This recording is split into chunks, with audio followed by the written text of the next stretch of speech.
Olá, meu nome é Gustavo Cordeiro e eu sou advogado na Lacerda Diniz e Sena Advogados e tenho a honra de apresentar para vocês o nosso primeiro Forecast, o podcast de negócios da Lacerda Diniz e Sena. Hoje vamos tratar do termômetro do varejo, trazer as principais considerações e as principais estratégias para mitigar os efeitos desta crise.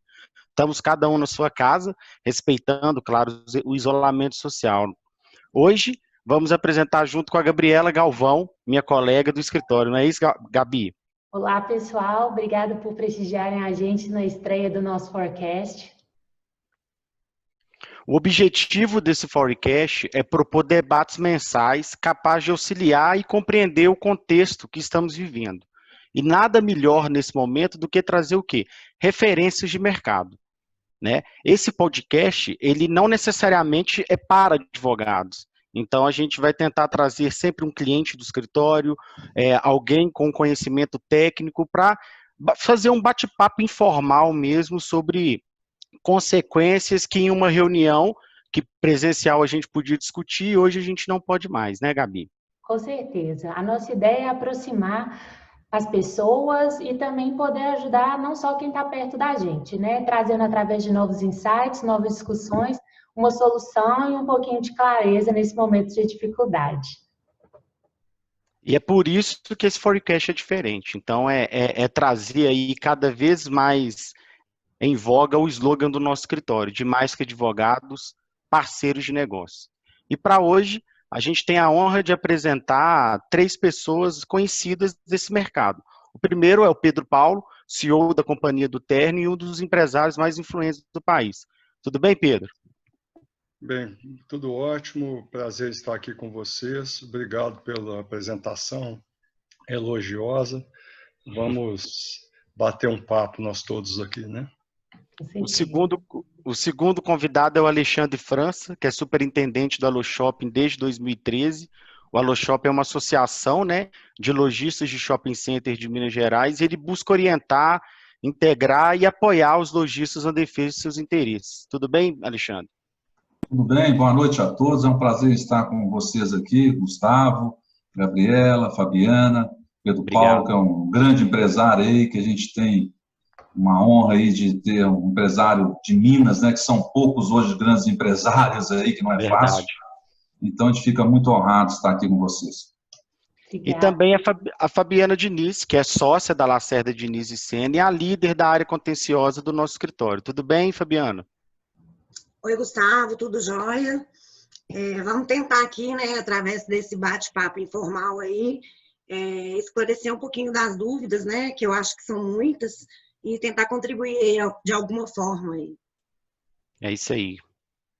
Com certeza, gente. E a nossa primeira pergunta, né, nessa estreia do Forecast vai para o Pedro Paulo. A gente queria, Pedro, que você contasse um pouquinho da história da Companhia do Terno e que você contasse para nós como que você vê o posicionamento, né, da companhia hoje no mercado brasileiro. Bem, a nossa história, ela é uma história do varejo, de identificar uma oportunidade com uma geração de pessoas que têm um orçamento apertado, mas que, ao mesmo tempo, dão valor à apresentação e sabem a diferença entre estar bem apresentado e nem tão bem apresentado. Aumento da vaidade masculina nas últimas 2 décadas e, principalmente, a uma visão desse mercado muito, eu diria, muito matemática e de resultados, ou seja, não nos deixar nem encantar pelos números e também não nos deixar encantar pela moda em si, que nós somos há 17 anos seguidos a maior empresa de moda e vestuário com sede no estado de Minas Gerais, em pagamento de tributos estaduais e federais, em faturamento, em número de peças, em número de funcionários, e ficar 17 anos na liderança em Minas, num ramo que já teve a Fortim, já teve a Sputnik, já teve a Divina Decadência, já teve Vidibula, quer dizer, esses nomes que foram se perdendo aí pelo caminho, e foram ensinando a gente como talvez não errar, mas acertar um pouco mais e tudo, tentar ser uma empresa que veste bem as pessoas, mas que ao mesmo tempo tem uma lógica cartesiana, uma lógica que permite que ela seja sustentável financeiramente. Nesses anos todos aconteceram milhares de casos, situações. O varejo tem uma rotatividade pessoal muito alta, mas eu jamais... eu acho muito bom a gente estar conversando hoje sobre o que está acontecendo hoje, porque eu nunca imaginei que eu chegaria aos 60 anos e fosse aprender uma lição tão grande. Porque aprender as lições a gente aprende todos os dias, né? A gente aprende um pouco com os outros, aprende um pouco errando, aprende um pouco fazendo em equipe, mas realmente eu não vou dizer nem que eu estava ou não estava preparado, porque eu, 65 dias depois, ainda estou meio no susto. Digerindo isso ainda, né, Pedro? Se eu tenho alguma lição para tirar dessa situação que está acontecendo, é que ela me deu, dentro da minha possibilidade, né, cronológica, ela me trouxe a juventude profissional de volta, porque o desafio é o que move a gente no fim das contas, né? Então, eu teria muito caso para trás para contar, mas eu prefiro a gente usar o nosso tempo para conversar sobre o momento, se vocês permitirem. Claro, fique à vontade. Você citou sobre o mercado de Minas, mas hoje a Companhia do Terno também tem diversas lojas em outros estados também, né, Pedro? Qual que é o posicionamento dela hoje em nível nacional? Quando a gente separa lojas satélites, ou seja, quem tem grupos de pequenos espaços dos magazines, em número de peças, nós somos a maior empresa de vestuário social masculino do país hoje. Em faturamento, somos o segundo, o Grupo Brooksfield é maior que a gente, embora seja uma empresa que não é auditada e tudo, mas isso não invalida o sucesso dessa empresa, né? Nós estamos presentes em 23 estados. Nós teremos agora, daqui a 40 dias, uma pesquisa fresquinha, que é um investimento na hora dessa em que a gente não quer gastar dinheiro, mas necessário para nos orientar agora. Estamos investindo em informação, orientação, né? Mas em 2013, que é a última que nós temos, das 20 maiores capitais do país, em número de peças, a gente era líder de mercado em 16, das 20 mais populosas. Então, agora a gente conhece bem o Brasil, né? E nesse momento, nós estamos lidando com Manaus e estamos lidando com o Blumenau, né? Blumenau já o shopping está aberto há 15 dias, e Manaus, se a situação continuar como está... Caótica, né? Eu não me arrisco a fazer nenhuma previsão, mas nós estamos falando de 15 de agosto para frente, né? Então, a gente vê essa... né, e a diversidade climática e mesmo a diversidade de expectativa dos profissionais, das pessoas que trabalham com a gente, né? São quantas famílias hoje, quantos empregados hoje a Companhia do Terno possui? Bem, essa é, né, a nota triste, né? Porque nós somos uma empresa que paga todos os tributos, né? Então, somos o maior contribuinte. Inclusive, por metro quadrado, nós somos o maior contribuinte de CMS do vestuário em todos os shoppings do Brasil. Ou seja, ou eu sou meio burro e pago imposto demais, ou todo mundo sonega, porque eu sou quem mais paga imposto por metro quadrado em todos os shoppings que fazem essa ferição no Brasil. Eu não estou falando de Belo Horizonte, nem de Minas Gerais. Então, a gente está tendo que se adaptar a uma situação, porque eu não devo nada a ninguém, então eu posso dizer, hoje cada 100 entregas, por exemplo, do Mercado Livre ou da Privale, 80 são sem nota. E realmente concorrer com quem não paga imposto é uma coisa meio complicada. E para concorrer com quem não paga imposto, não vai ser não pagando imposto, porque eu passei, não faz parte do meu repertório agir como bandido, e aí eu prefiro sair do ramo e procurar uma outra opção para minha vida profissional. Meus filhos já estão criados. Mas o fato é que a gente só consegue concorrer com quem tem um custo menor do que a nossa empresa, se a gente cortar custo também. E, nesse sentido, nós chegamos a ter 1.670 funcionários, fomos adaptando nos últimos 5 anos a 1.280, e, nesse momento, nós estamos em vias de, eu não posso dizer nenhum número, mas de chegar daqui a 15 dias com metade disso, porque realmente as pessoas, o Brasil, uma pessoa que dá emprego, no meu caso, né, que assina as carteiras de todo mundo, recolhe FGTS, INSS, etc, etc, etc, como que ele vai concorrer se o Alibaba, se a Amazon, se eles entregam na casa de todo mundo, vindo não sei de onde, não pagam nada de imposto? E os fiscais, com todo respeito, porque os fiscais são pessoas muito idôneas, né? Eu não tenho, às vezes as pessoas falam, não, porque o fiscal, não, eu não tenho esse problema há muitos e muitos anos, mas o fato é que se você pode ganhar o seu salário sentado na sua cadeira atrás do computador, para que você vai ficar abrindo pacote de mercadoria sem nota nos correios, não é verdade? Não vai acontecer nada com você. Você trabalhar o triplo, e ninguém é trouxa. Talvez se eu tivesse no lugar dessas pessoas, pode ser que eu estivesse procedendo da mesma maneira. E outra questão que também acaba impactando muito o varejo, principalmente ligada a vestuário, é a questão das coleções, né, Pedro? Você também tem uma empresa de roupa feminina, de moda feminina, até que os ternos acabam sendo um pouco mais atemporais, mas sente muito nesse sentido. Então, isso acaba gerando um volume maior de estoque e soma, né, a todo esse ônus que o contexto te trouxe, né? É verdade. Quando a gente trabalha com mulher, a gente está trabalhando com um público ainda hoje bem mais antenado, apesar do homem ter evoluído bastante. E, além disso, eu não estou aqui estabelecendo nenhum preconceito contra mim mesmo, nem contra o Gustavo e o Alexandre. Mas o fato é que as mulheres, você está certo. Você está certo. É que as mulheres são mais alegres e elas curtem mais sair e bater papo. E nisso o programa é andar na rua, é andar em shopping, e realmente compram mais. Isso aí é inquestionável, né? Mas no caso de homem, eu diria que 90% da nossa mercadoria ela não é sazonal. E no caso do feminino, nós entramos num ramo também bastante social. Então, eu diria que 80%, 75% também não é sazonal. E isso hoje virou um handicap nosso, de uma certa maneira, porque você pensa, por exemplo, você pega hoje, vou citar só um exemplo, que se eu estiver me estendendo muito, Gustavo, você fica à vontade. Não.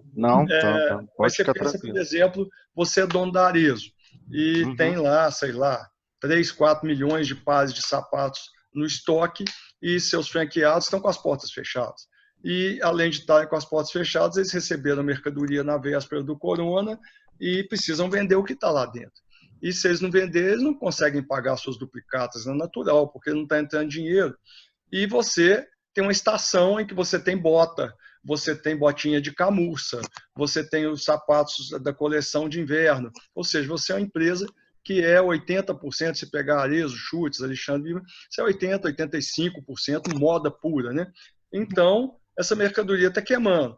Você tem que pôr ela na privada, você tem, como estão pondo, você tem que pôr no mercado, tem que pôr em tudo quanto é canal para tentar fazer caixa.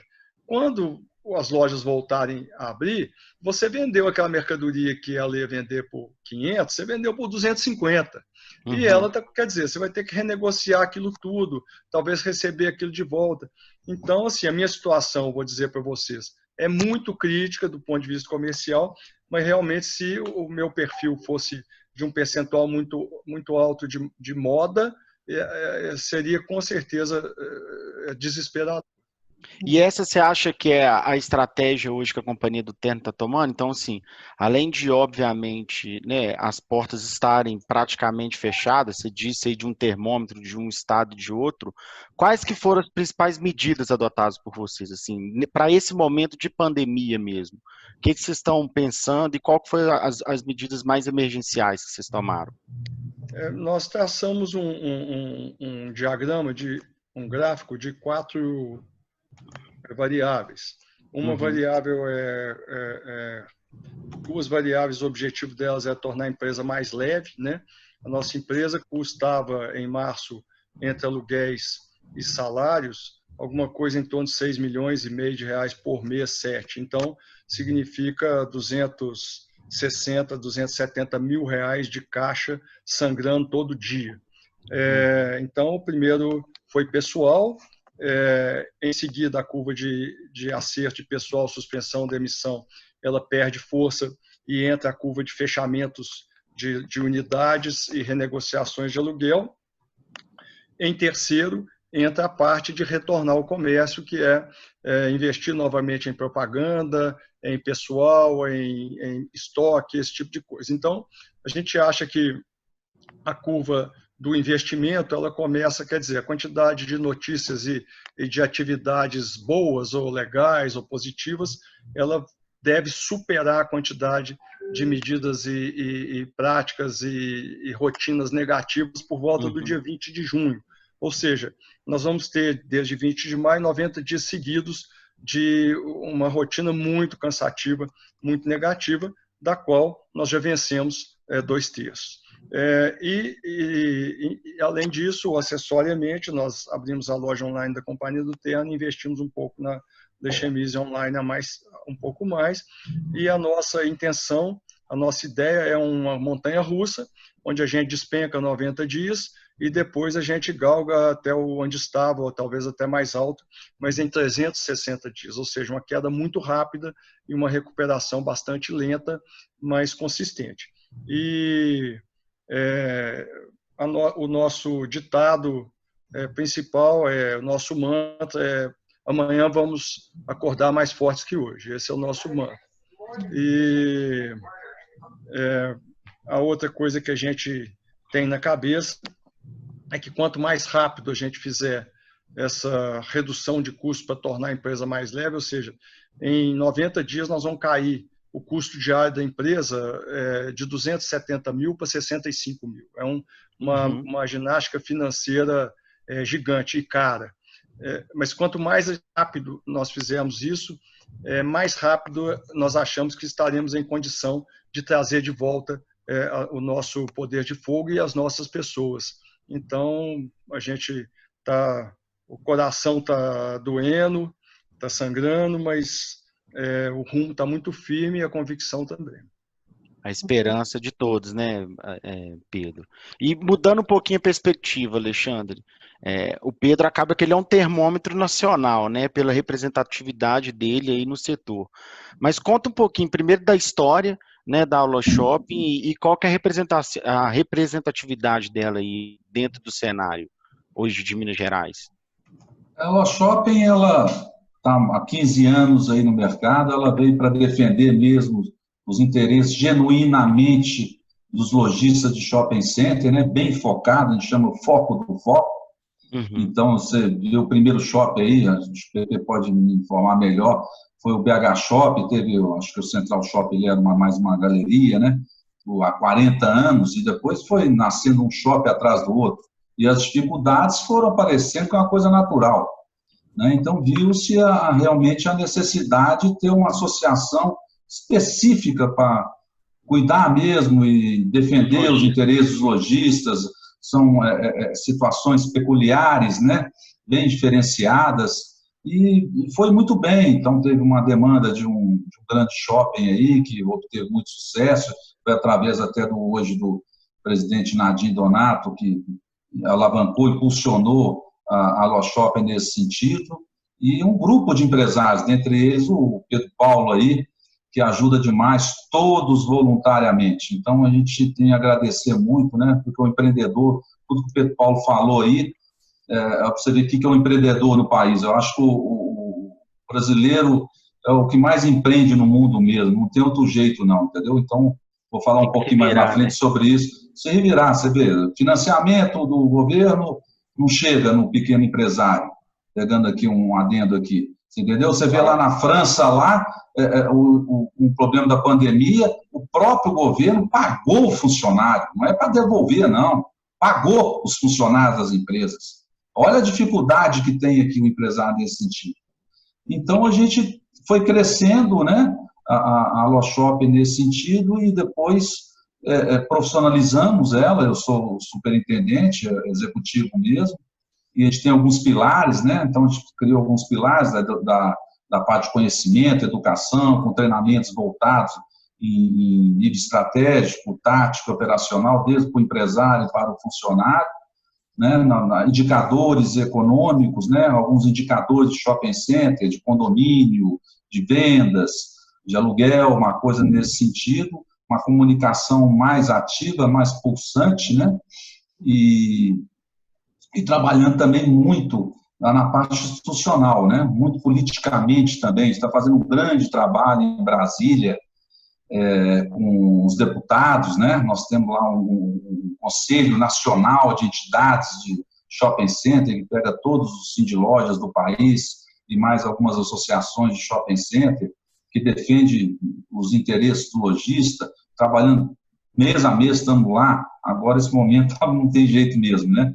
Mas lutando pelos projetos para defender o lojista, né? Então, te retirar, que vocês conhecem bem, que vocês são expert nesse assunto, né?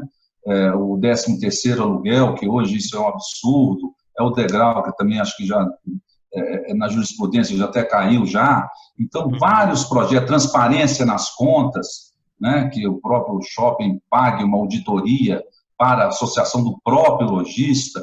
Então, são vários e vários projetos que estão lá dentro, e também brecar algumas coisas que os próprios shoppings entraram contra os lojistas, né, com projetos de lei que prejudica o próprio lojista, que a gente entende que não poderia virar uma lei. Então, a gente está com um trabalho, esse é um trabalho muito bom, fundamental, e também em âmbito estadual, em âmbito mais municipal, né, toda hora aparece uma lei nova, né, contra o lojista, ou também que a gente quer discutir junto com o poder público, né, uma coisa nesse sentido. Então, a gente trabalha em todas as esferas e crescendo cada vez mais e unindo os empresários com essa dificuldade toda, que não é fácil enfrentar isso, e vamos tocando. Vamos nesse trabalho aí, da melhor maneira possível. Você trouxe, né, essa informação dos indicadores. Pedro Paulo também falou da pesquisa de dados que vocês têm feito, né, Pedro, aí para poder ver como é que mudou esse padrão de consumo, como é que vocês vislumbram que vai ser essa retomada. E eu queria saber de você, Alexandre, se a Loshop já consegue mensurar, né, o impacto dessa crise, já tem alguma medida que vocês acreditam que possa ser tomada para poder, né, retomar mais rápido? O que vocês têm sentido? O Pedro Paulo já deu um panorama aí dessa situação, né, dos problemas aí, né, de demissão, essas coisas todas aí, que é o mais grave para a gente, né? Então, o que a gente está pensando é o seguinte: o impacto é incalculável, né? Incalculável. Então, a gente está aí com um problema de demissão em massa nas empresas, uma empresa aí como a Companhia do Terno demitindo, como outras todas demitindo, fechamento de lojas, né, já mais ou menos tem uma média já de 15% de lojas de shopping center já estão, ou entregou ou vai entregar as chaves até a reabertura, né? Então, assim, a gente está vendo um impacto muito grande nisso, uma queda. O problema maior vai ser o retorno, né, a reabertura do shopping. Então, uma queda de venda aí de 70%, você entendeu? No mínimo de 70% a queda aí nesse primeiro mês. Então, até o fim do ano aí vai diminuindo, aí chegando no fim do ano aí de 20% a 25% de queda em relação ao ano 2019. Então, assim, isso é muito ruim, né? E o custo... Os pequenos sofrem mais, Alexandre? Sofrem demais, né? Porque os custos são muito altos, né? Então, ele paga os custos inerentes a shopping center, que é o aluguel mínimo, o condomínio e o fundo de promoção, é muito caro. Então, eles pagam mais para os maiores pagarem menos, né? Então, as lojas âncoras, semi-âncoras, que a gente diz assim. E ele realmente, mesmo no mercado bom, estava melhorando, não estava também melhorando muito, não, antes da pandemia, já era muito difícil de fechar a conta para o lojista de shopping center, pequeno lojista. Agora, com essa queda de 70%, fica totalmente inviável. Então, não tem outra solução a não ser que os empreendedores eles têm que realmente cederem para todos estão no mesmo barco, né? Então, eles têm que ceder para que todos se unirem, para que todos vençam essa etapa juntos e começa no ano que vem retomar esse crescimento aos poucos e que ganha todo mundo, ganha o empreendedor, ganha o lojista e ganha o consumidor, né? Que mantém um mix de lojistas de shopping que já estão acostumados. Um ponto que eu fiquei curioso, e aí pode ser tanto Alexandre quanto Pedro, a gente escuta sempre como estratégica abrir o e-commerce. É fácil, assim, é isso mesmo, é abrir o e-commerce. Sempre falam o e-commerce é a solução nesse momento. Entendo que talvez até para o Pedro não é tão simples assim, né? Chegar e o e-commerce ser a única solução, né? É isso mesmo, Pedro? O e-commerce é a solução? Olha, eu acho que é uma solução para uma parte da sua perda. No nosso caso específico, nunca o e-commerce nos próximos 8 meses, quer dizer, eu estou falando já num limite, né?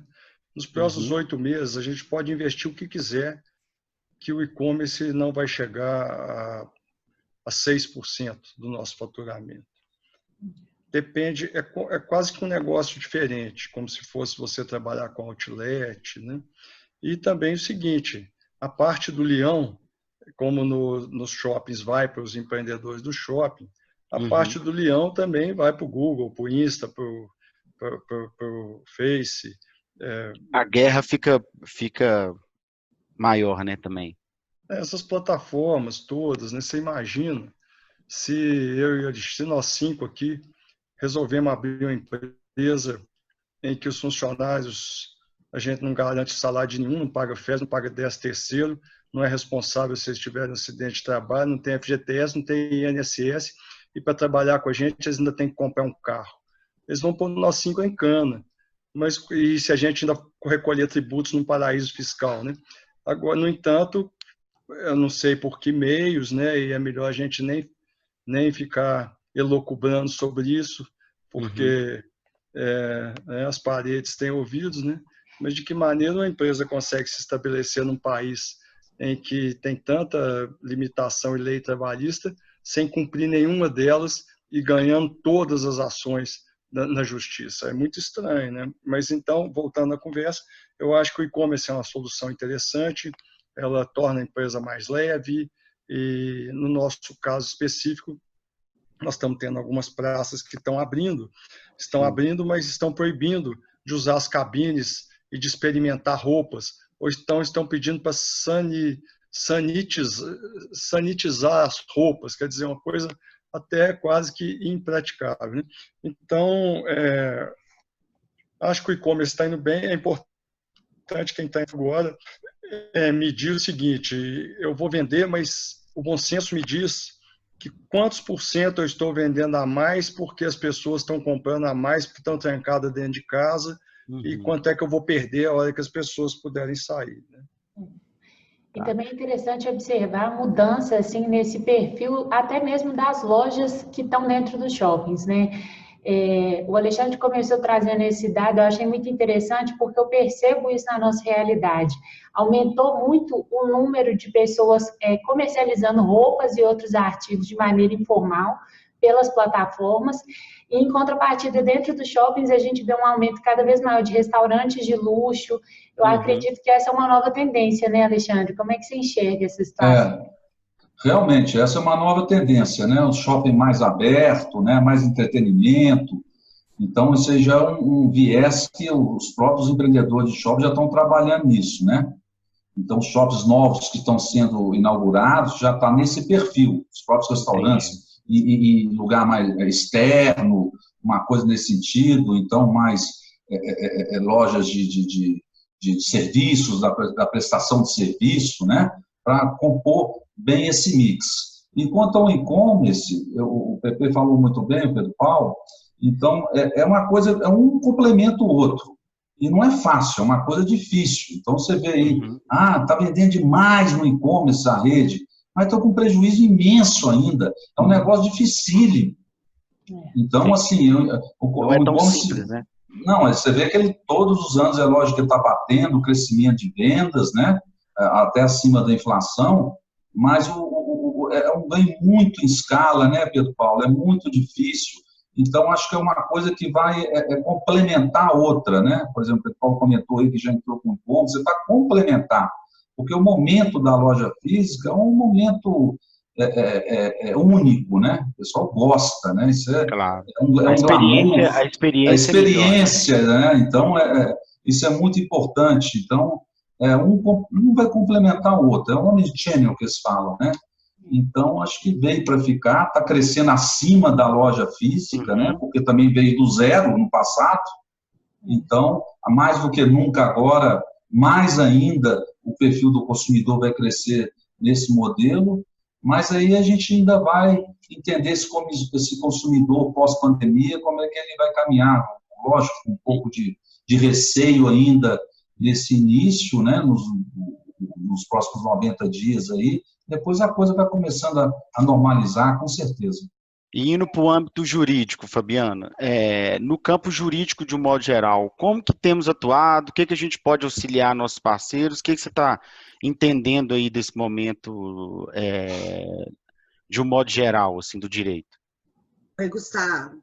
Oi. Antes de adentrar aqui nas questões jurídicas, só gostaria de falar aqui que nós, da Lacerda de Nicena, nos sentimos um pouquinho parte da história da Companhia do Terra, já que nossa parceria, né, Pedro, ela começou em 2008. Estamos caminhando juntos aí há mais de uma década e sentimos muito orgulho disso. Acompanho também o trabalho do Cindy Lojas, que sem dúvidas exerce um papel muito significativo aí no setor, né? Todos parabéns aí. Com relação à nossa situação nesse período de crise, temos buscado, junto aos nossos clientes, sempre estabelecer uma estratégia que visa, além de minimizar os impactos da crise, proporcionar uma retomada gradual da economia. Para o setor varejista, Gustavo, em especial, temos atuado bastante, tanto na área civil, incluindo aí a parte contratual, como na área trabalhista. Na área civil contratual, a nossa atuação tem se dado principalmente em duas frentes, tá? Na extrajudicial e negocial e na judicial. Em ambas as frentes... eu ia perguntar sobre a extrajudicial, como que a gente vem atuando? Nas frentes, visamos de imediato reduzir ou suspender, né, o pagamento de aluguel de encargos locatícios, com grande destaque aí, né, para as lojas que se encontram localizadas em shopping center, buscando aí um reequilíbrio econômico, principalmente nesse momento de crise, né? Se lá atrás a coisa já era um pouco desequilibrada, nesse período de crise aí, isso ficou mais acentuado, né? Ou seja, temos possibilidade de negociação extrajudicial com esses shoppings hoje, né? A gente consegue assim, tentar esse reequilíbrio. O ideal é sempre a gente tentar aí, né, nessa parte extrajudicial, até por questões de custos mesmo, né, Gustavo? Porque o judiciário, além do risco, né, tem a questão da morosidade e tem a questão dos custos. E até o nosso perfil também, né, Fabiana? A gente tem esse perfil de antes de judicializar, a gente tentar os acordos entre as partes, não é verdade?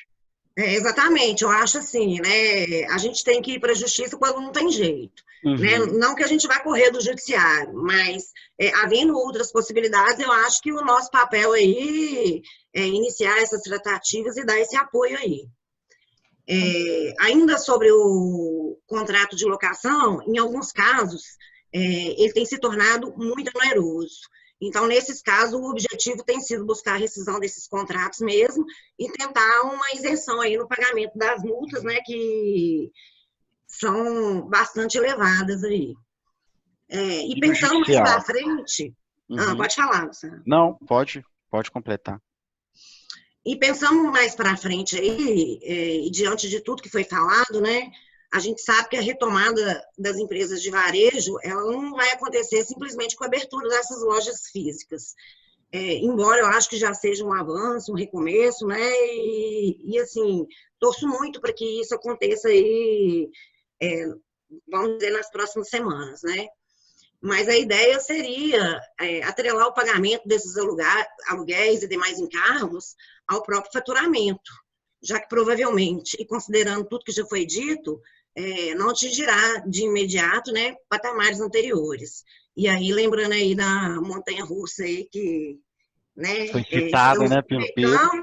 E subir, né, vai ser uma coisa morosa. Na Descida rápida em crescimento lento, né, Fabiana? Exatamente. Mas, assim, a gente tem que ser otimista, igual o Pedro falou, né? A gente está passando por um momento difícil e agora vamos ter que nos adaptar, reinventar. E eu acho que é isso, né? Não tem muito para onde a gente correr. A gente tem que seguir o fluxo aí, acompanhar o mercado e sempre pensando em uma retomada, mesmo que seja a longo prazo. Na seara trabalhista, a gente tem uma infinidade de medidas que estão sendo adotadas, que vão desde antecipação, concessão de férias, suspensão dos contratos de trabalho, redução de jornada de salário e até mesmo aí, né, a gente acaba tendo aí a questão das demissões, né? Uhum. Por mais que a gente não queira tratar do assunto, elas acabam sendo inevitáveis aí nesse período de crise. Não tem como, né? Algumas dessas medidas que a gente vem adotando, elas decorrem da negociação direta aí, né, entre empresas e empregados, e outras, quando necessário, derivam de uma negociação com as entidades sindicais. Essas negociações, nem sempre elas são fáceis, né? A gente encontra aí alguns entraves, mas por força de lei, elas acabam sendo necessárias. Mas, na verdade, o nosso cuidado maior tem sido não só na adoção dessas medidas, como também na sua formalização, de forma a minimizarmos aí eventuais riscos de demandas futuras. Tivemos medidas provisórias editadas, a meu ver, foram importantes, né, para atravessarmos esse período, só que essas medidas apresentam lacunas. Então, lá na frente, possivelmente, né, elas vão ser passíveis de questionamento. Então, na hora de estabelecer uma estratégia, a gente tem que pensar não só na estratégia, mas na forma como que a gente vai formalizar, né, evidenciar, né, todas as medidas aí que a gente está adotando. Para não resolver agora de imediato e logo à frente já ter alguma ação trabalhista, algo nesse sentido, ou até o próprio Ministério Público questionando, então, assim, né? A gente vem buscando aí entender tudo que foi feito pelas empresas, retificar ou ratificar alguma medida, né? Até pensando nesse pós-crise aí e como que vai ser a reação do judiciário. Agora, eu acho que o mais importante aqui, que eu gostaria de ressaltar, é que independente da medida que a gente adote, o mais importante é estarmos sempre alinhados com a realidade e a expectativa dos clientes, porque não existe uma receita de bolo. Cada empresa tem as suas peculiaridades, sejam elas culturais ou socioeconômicas, e o que a gente tem que fazer é entendê-las para traçar uma melhor estratégia aí, pensando aí na continuidade dos negócios. A mensagem final que eu queria deixar aí, Gustavo, é que nós, da Lacerda Diniz e Sena, estamos preparados para, em conjunto com os nossos parceiros, traçar sempre a melhor estratégia para qualquer medida que se fizer necessária, seja judicial, seja extrajudicial, seja nesse momento de crise ou quando da retomada das atividades aí da própria economia. Então, assim, é importante, né? Saber quais são as medidas, saber quais medidas vamos adotar e mais pensando para frente, né? Com essas medidas, onde vamos chegar. Então, o nosso recado é isso aí, de parceria mesmo, né? Que a gente está aqui para ser um braço aí das empresas, no que tange, né, tanto a área civil, a área trabalhista, e aí temos a área tributária e todas as demais, e que a gente tem acompanhado tudo de muito perto, e temos atuado, assim, muito em conjunto com as empresas, exatamente pensando aí, né, não só no momento agora, mas nesse momento, né, pós-crise. E aí, com relação ao judiciário, da mesma forma aí que todo mundo está se reinventando, e é até uma curiosidade para vocês, o judiciário também está se reinventando, né? Então, assim, algumas audiências estão sendo marcadas por WhatsApp, estamos fazendo audiências virtuais a todo tempo, então o judiciário não parou. Hoje fizemos uma audiência onde as provas que eram por meio de vídeo foram encaminhadas pelos advogados por WhatsApp. É uma mudança cultural para todos, né? O juiz mandou que se fossem encaminhadas as provas por WhatsApp e logo em seguida a gente teve que manifestar, ou seja, né, é uma mudança de paradigma aí gigante. Tem hora que, acho que eu sou um pouquinho das mais antigas, eu falo, não, gente, é muita informalidade, mas assim, a gente vai se adaptando, né? Verdade. Então, é isso aí, né? Vamos torcer aí, né, para que essa crise passe o mais rápido possível, né? Adotando aí todas as medidas de segurança. Claro. Acho que não vai ter como muita gente fugir disso. E sempre aí caminhando de mão dada aí com os nossos parceiros. Alexandre, nos dá a palavra final, qual que é o sentimento seu? Vai abrir o shopping semana que vem aqui em Belo Horizonte ou não? Você tem notícia disso? Essa pergunta nós estamos dando 1 milhão para ver se vai abrir. A pergunta que vale 1 milhão. A pergunta que vale 1 milhão. Esse é o Calil que vai dizer, a gente tem acompanhado aí as reuniões, né, do presidente do Cindy Lojas aí com o comitê, ele tem nos repassado, né, no comitê da prefeitura, sexta-feira ele vai se pronunciar sobre isso, quais setores que vão reabrir, né, primeiro momento, nas etapas, primeiro, segundo, terceiro, mas nossa expectativa, tomara que abra, né, abra tudo, né, mas a gente sabe que a gente tem que pensar na saúde, né, é um problema sério, mas eu acho que antes do 1º de junho, minha esperança é que seja o 1º de junho, 8 de junho, uma coisa nesse sentido, porque vai abrindo aos poucos, né, os shoppings. E acho que a Fabiana colocou bem, né, então acho que se a justiça está quebrando os paradigmas, imagina os consumidores, né, Pedro Paulo? Então é um negócio muito complicado, o escritório de vocês é um escritório conceituado, entendem do assunto que nós estamos falando agora, que é de shopping center, que eu já sei disso, a Lacerda Diniz e Sena, né, e não entra em ação que fala de Papai Noel, né, então entra com segurança, vocês conhecem bem disso, e eu sei, isso é bom para o lojista, porque para ver, eu acho que é um trabalho muito importante que vocês estão fazendo, mitigar esse primeiro impacto deles aí para superar essa crise. Então, a gente está percebendo que, com certeza, é o que eu disse, vai ser um momento difícil, né, que a gente vai ter que passar um segundo semestre mais difícil ainda, que esses 60 dias, nós vamos ter uma queda de vendas muito grande, mas a gente espera que a partir do próximo ano a gente consiga superar e que os empreendedores de shopping entendam esse momento do lojista, né, que não tem outra saída. O momento, como a Fabiana bem disse, da negociação, mas caso não haja negociação, nós temos que buscar a justiça mesmo, para que no medidas judiciais, para que eles não percam, os funcionários não percam empresas e que eles não percam a própria sua empresa, né? E tantos anos de luta, né? O empresário hoje, ele é um empreendedor mesmo, brasileiro, eu volto a falar isso, né? Então, assim, eu tenho o Pedro Paulo falou aí da frase dele, aí amanhã vamos acordar mais fortes que é hoje. Eu acho que a frase que eu deixo dessa pandemia é a verdade. Então, assim, acho que agora chegou a hora da verdade, não dá mais para falar se dá, se não dá, para ficar em shopping center e enganar. Então, agora é preto e no branco mesmo e não tem outra saída. Então, eu agradecer aí, eu estou à disposição de vocês e se necessitarem. Muito obrigado. Prazer e parabéns. Gabriela, Gustavo, parabéns aí pelo podcast. Fabiana, Pepe, grande empresário, para a gente é uma honra tê-lo aqui, porque poucos grandes empresários mineiros hoje, você vê há 40 anos o BH Shop que inaugurou, acho que 60%, 70% é de empresários mineiros. Hoje tem 4 ou 5, 6, vamos pôr 10 empresários no máximo.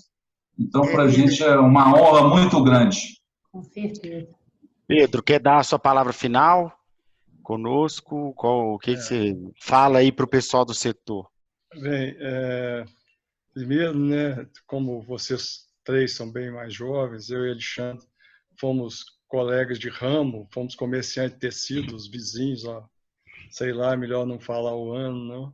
Mas eu acho que tem duas coisas muito importantes. Uma, a gente não deve fazer nada na vida ou deixar de fazer para daqui a 2 anos, um tempo depois, olhar para trás e falar: ah, eu não percebi que aquilo estava acontecendo. Ou seja, ficar parado agora é pior.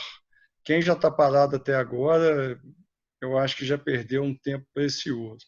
A segunda, a gente tem conversado muito sobre equilíbrio, que é muito difícil, que numa época dessa, então, que a gente recebe essa quantidade de impactos e de notícias, mas a gente tem falado muito, vamos fazer tudo rápido, mas sem pressa.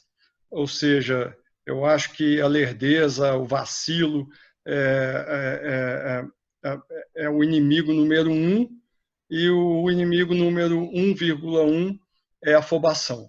Então, é muito difícil equilibrar esses dois pratos agora.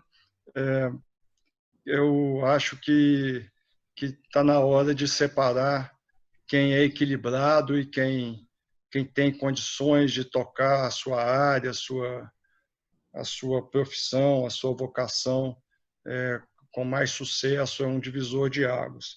Finalmente, eu queria também dizer que,